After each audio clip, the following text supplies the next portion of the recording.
നമസ്കാരം. ഹോർമൂസ് കടലിടുക്കിൽ ഇറാൻ 2 ചരക്ക് കപ്പലുകൾ പിടിച്ചെടുക്കുകയും ഒരെണ്ണത്തിന് നേരെ വെടിയുതിർക്കുകയും ചെയ്ത നടപടിയെ രൂക്ഷമായി വിമർശിച്ച് അമേരിക്ക. ഇറാന്റെ നടപടി കടൽ കൊള്ളക്കാർക്ക് സമാനമാണെന്ന് വൈറ്റ് ഹൌസ് വക്താവ് കാരലിൻ ലെവിറ്റ് ആരോപിച്ചു. സമാധാന ചർച്ചകൾക്കായി ട്രംപ് ഭരണകൂടം വെടിനിർത്തൽ നീട്ടിയതിന് തൊട്ടു പിന്നാലെയാണ് ഇറാന്റെ ഭാഗത്തു നിന്നും പ്രകോപനമുണ്ടായത്.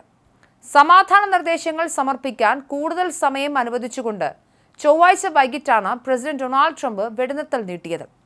എന്നാൽ അമേരിക്ക ഏർപ്പെടുത്തിയ സാമ്പത്തിക ഉപരോധത്തെ മറികടക്കാൻ ശ്രമിക്കുന്ന ഇറാൻ മേഖലയിലെ സമാധാനം തകർക്കുകയാണെന്ന് വൈറ്റ് ഹൌസ് കുറ്റപ്പെടുത്തി. ഇറാന്റെ നാവികസേന ഏതാണ്ട് തകർന്ന നിലയിലാണെന്നും വെറും 2 ചെറിയ ബോട്ടുകൾ ഉപയോഗിച്ചാണ് ഈ ആക്രമണങ്ങൾ നടത്തിയെന്നും ലെവിറ്റ് പരിഹസിച്ചു. MSC ഫ്രാൻസിസ്ക, എപ്പാമിനോണ്ടാസ് എന്നീ ചരക്ക് കപ്പലുകളാണ് ഇസ്ലാമിക് റവല്യൂഷണറി ഗാർഡ് കോർപ്സ് പിടിച്ചെടുത്ത് ഇറാൻ തീരത്തേക്ക് കൊണ്ടുപോയത്. ഇതിനു പുറമെ ലൈബീരിയൻ പതാകയുള്ള മറ്റൊരു കണ്ടെയ്നർ കപ്പലിന് നേരെയും വെടിവെപ്പുണ്ടായി. എന്നാൽ ഈ കപ്പലിന് കേടുപാടുകൾ സംഭവിക്കാത്തതിനാൽ യാത്ര തുടർന്നു. സമുദ്ര സുരക്ഷ ലംഘിച്ചതിനാണ് കപ്പലുകൾ പിടിച്ചെടുത്തത് എന്നാണ് ഇറാന്റെ വാദം. ഹോർമൂസ് കടലിടുക്കിലെ സുരക്ഷ തങ്ങളുടെ റെഡ് ലൈൻ ആണെന്ന് IRGC നേവി കമാൻഡും വ്യക്തമാക്കുന്നുണ്ട്. ഇറാനിയൻ തുറമുഖങ്ങളിൽ അമേരിക്ക ഏർപ്പെടുത്തിയ ഉപരോധം യുദ്ധപ്രഖ്യാപനമാണെന്നും അവർ ആരോപിക്കുന്നു.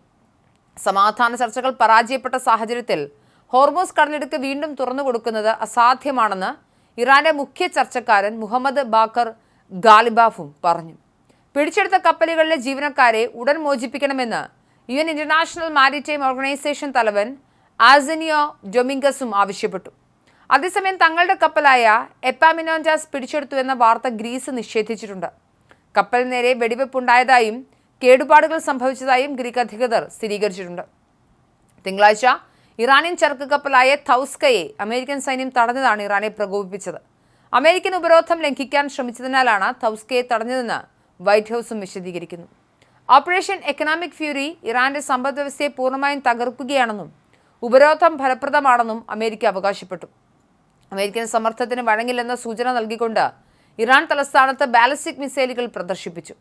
ഹോർമൂസ് കടലിടുക്ക് തങ്ങളുടെ നിയന്ത്രണത്തിലാണെന്നും ട്രംപിന് ഒന്നും ചെയ്യാൻ കഴിയില്ലെന്നും വ്യക്തമാക്കുന്ന ബാനറുകളും ഇവിടെ ഉയർന്നു.